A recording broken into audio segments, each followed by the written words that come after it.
जय हिंद दोस्तों। तो एक बार फिर से हम आप लोगों के लिए बड़ी अच्छे सब्जेक्ट लेकर आए हैं क्लास 10 का, और विषय है अर्थशास्त्र। अर्थशास्त्र को है ना, इंग्लिश में इकोनॉमिक्स बोलते हैं।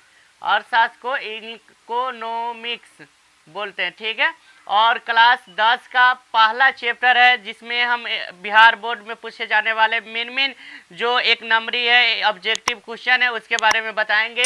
तो चैप्टर का नाम है अर्थव्यवस्था और इसके विकास का इतिहास, ठीक है। तो इसमें पहला सवाल आता है कि भारत कब आज़ाद हुआ था, ठीक है। तो सब लोग के पता है कि भारत 15 अगस्त 1947 को क्या हुआ था, हमारा देश आज़ाद हुआ था। आज़ाद का मतलब होता है कि हमारे देश पर बहुत सारे देशों का शासन था, जैसे इंग्लैंड हो गया, पुर्तगाल हो गया, बहुत फ्रांस हो गया। उसके बाद प्राचीन काल में भारत को सोने का चिड़िया कहा जाता है, ठीक है। सोने के चिड़िया इसलिए कहा जाता था कि भारत में जो धन संपदा था, सोना चांदी हो या हीरा मोती, बहुत सारे चीज़ रहता था। यहाँ के जो उपजानी था बहुत ज़्यादा और खेती बाड़ी का काम किया जाता था, तो भारत को सोने का चिड़िया कहा जाता है। और हमारा देश पर अंग्रेज कहते हैं इंग्लैंड के देश वालों को, ठीक है। उन्होंने क्या किया था, 200 वर्षों तक शासन किया था। इसके बाद है कि अंग्रेज है ना, भारत का एक उपनिवेश बना दिया था। उपनिवेश मतलब होता है कि ऑफिस, ठीक है। हर देश क्या करता था, पहले के ज़माना में व्यापार करने के बहाने जाता था देश में, दूसरे देश में, और उसके बाद क्या वहाँ पे व्यापार करने के साथ साथ उस पर कब्जा कर लिया जाता था और अपना नियम कानून चलाता था। तो भारत भी क्या हुआ था, अंग्रेजों यानी इंग्लैंड का एक उपनिवेश बन चुका था, क्योंकि भारत में अंग्रेज का नियम कानून लागू हुआ था। धीरे धीरे अंग्रेज पूरे भारत पर क्या किया गया, कब्जा कर लिया था और 200 वर्षों तक शासन किए थे। और भारत में जितना भी सोना सब जंगल, जो मेन पेड़ पौधा था, सोना चांदी हीरा मोती, सब लूट कर क्या चले गए इंग्लैंड वापस, ठीक है। उसके बाद आता है दूसरा सवाल है, फूट डालो और शासन करो। फूट डालो और शासन करो की नीति किसने अपनाया था, अंग्रेजों ने। इसका मतलब ये हो गया कि भारत के आदमियों को हिंदू मुसलमान में आपस में लड़ाई करवा दो, उसके बाद उस पर राज करो। तो यही नीति अंग्रेज अपनाकर 200 वर्षों तक भारत का कब्जा किया था। उसके बाद तीसरा सवाल है, वैसी सारी क्रियाएं या वे सारी क्रियाएं जिनसे हमें आय प्राप्त होता है उसको आर्थिक क्रियाएं बोलते हैं, ठीक है। आर्थिक क्रियाएं मतलब होता है जिससे आदमी की रुपया पैसा यानी आमदनी हो, ठीक। अगला सवाल है कि आर्थिक क्रियाओं को 3 भागों में बांटा गया है। कितने भागों में बांटा गया है, 3 भागों में। मेन टॉपिक यही है कि पहला एक प्राथमिक क्षेत्र, दूसरा है द्वितीयक क्षेत्र, तीसरा है तृतीयक क्षेत्र होता है, ठीक है।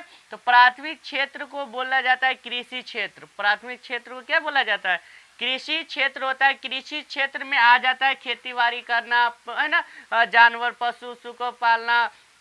उसके बाद द्वितीयक क्षेत्र को औद्योगिक क्षेत्र कहा जाता है। ये भी क्वेश्चन पूछता है उल्टा पुल्टा के, इसमें से क्या होगा क्वेश्चन पूछेगा। तो द्वितीयक क्षेत्र को क्या कहा जाता है, औद्योगिक क्षेत्र। औद्योगिक क्षेत्र मतलब होता है फैक्ट्री कारखाना सब आता है इसके अंतर्गत। उसके बाद आता है तृतीयक क्षेत्र। तृतीयक क्षेत्र को सेवा क्षेत्र कहा जाता है। सेवा क्षेत्र के मतलब इसमें नौकरी आ जाता है। नौकरी जैसे शिक्षक हो गया, मास्टरी वाला हो गया, ठीक है, डॉक्टर हो गया, जो भी और नौकरी हारा वाला चीज आता है उसको सेवा क्षेत्र कहा जाता है, ठीक है। अगला टॉपिक है अर्थव्यवस्था। 3 प्रकार के होते हैं। अर्थव्यवस्था कितने प्रकार के होते हैं, 3 प्रकार के होते हैं। पहला होता है पूंजीवादी अर्थव्यवस्था। पूंजीवादी अर्थव्यवस्था जो अमेरिका, जापान, ऑस्ट्रेलिया जैसे देशों में होता है, ठीक है। उसके बाद आता है समाजवादी अर्थव्यवस्था, जो चीन, रूस और क्यूबा जैसे देशों में किया जाता है। और सबसे मेन सवाल यह है कि मिश्रित अर्थव्यवस्था कहाँ होता है, तो भारत पाकिस्तान में क्या होता है, मिश्रित अर्थव्यवस्था होता है, ठीक है। उसके बाद अगला टॉपिक है 5वां योजना आयोग। यानी योजना आयोग कोई भी देश स्तर पर देश के विकास करने के लिए 5 साल में जो योजना बनाया जाता था उसके लिए एक कमेटी बनाई गई, समिति बनाई गई, उसको बोलते हैं योजना आयोग, जिसका नाम मोदी जी ने अब बदल दिया। इसका नाम रख दिया नीति आयोग। क्या बना दिया, नीति आयोग, ठीक है, मोदी जी बदल दिए हैं, ठीक।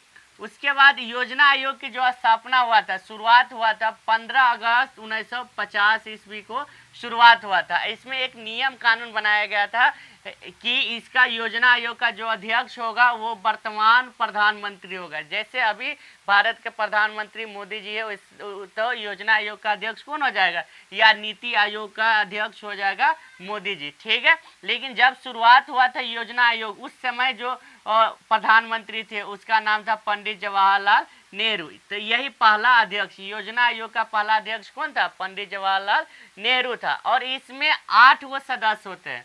क्या वो सदस्य होता है, 8 सदस्य होता है योजना आयोग में, ठीक है।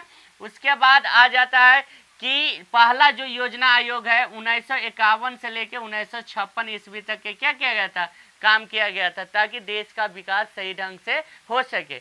अब योजना आयोग देश स्तर पर है, उसी तरह से एगो राज्य स्तर पर होता है राष्ट्रीय विकास परिषद, ठीक है। जैसे योजना आयोग क्या करता है, हर 5 साल पे सरकार हर राज्य को एक पैकेज देता है, यानी पैसा देता है 100 करोड़ 200 करोड़ 1000 करोड़ 2000 करोड़, ज़रूरत के हिसाब से जो राज्य जितना गरीब है उसको विकास करने के लिए उसमें पैकेज बनाया जाता है, पैसा के रूप में, मदद के रूप में दिया जाता है। तो योजना आयोग का काम है देश में विकास करने का योजना बनाए। और उसी तरह से राष्ट्रीय विकास योजना है, इसका काम है कि योजना आयोग जो पैसा दे रहा है, जो मदद कर रहा है, वो राज्य के अनुसार क्या हो जाए, काम करे, ठीक है, उसको सही ढंग से क्या करे, चलाए और योजना आयोग के साथ तालमेल करके और उसका विकास करे, राज्य और देश का विकास करे। तो ये राष्ट्रीय विकास परिषद का गठन 6 अगस्त 1952 ईस्वी में किया गया था, ठीक है। और इसका अध्यक्ष जो होता है वो राज्य का मुख्यमंत्री होता है। तो ये सब बहुत ही क्वेश्चन, अच्छे क्वेश्चन है, बहुत वीवीआई क्वेश्चन है जो एग्जाम में आता है। तो 1 नंबर ऑब्जेक्टिव क्वेश्चन में आप लोग इसको पढ़िए, याद कीजिए, ताकि एग्जाम में अच्छा से अच्छा नंबर आ सके।